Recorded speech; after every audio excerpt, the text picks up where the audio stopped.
Charles the Bald, Charles the Fat, Ivor the Boneless, Ragnar Hairy Pants. The Middle Ages had some less than flattering names for its political figures. Sound familiar? Now Sleepy Joe would say the unemployment rate. Crooked Hillary, she is a crooked one. But name-calling isn't the only medieval language seeping its way back into our politics, and that doesn't bode well for the rest of us. Consider NATO Secretary Mark Rutte's letter to Donald Trump, which Trump then happily leaked to the press. Rutte praised Trump in the sort of bombastic and extreme language that Trump himself uses. Or later in the summit, when Rutte justified Trump's use of an expletive, they don't know what the they're doing, by saying that sometimes daddy has to use some strong language. This all really is reminiscent of the sort of loyal addresses that subjects sent to their monarchs during the Middle Ages. These addresses could not be too extreme in their use of flattery, and yet the kings of the time took this as absolutely natural, as their due, and just wanted even stronger language, just like Trump.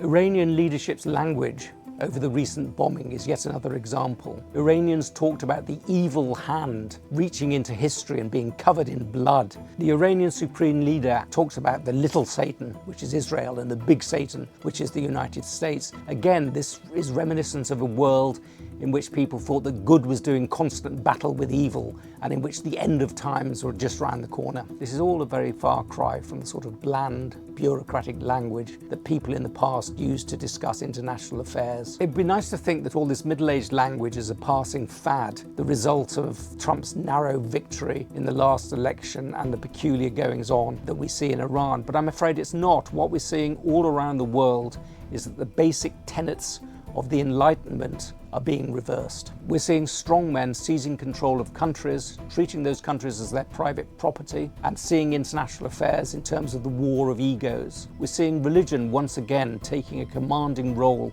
in international affairs.